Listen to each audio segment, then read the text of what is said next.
Hello everyone, I'm going to show you how to download and install my modpack for 1.21.10 for Hypixel SkyBlock.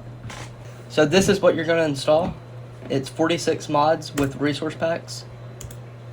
It has a lot of resource packs. So what you're going to want to do is you're going to download that file in my description. You're going to hit plus. You're going to press install modpack. Then you're going to press import modpack. And then you're going to see this, what you just installed. Then it'll start downloading. Downloaded. You're gonna see all these. You can remove this 3D skin layers because it does make your PC lag a little bit. So you can remove it if you like.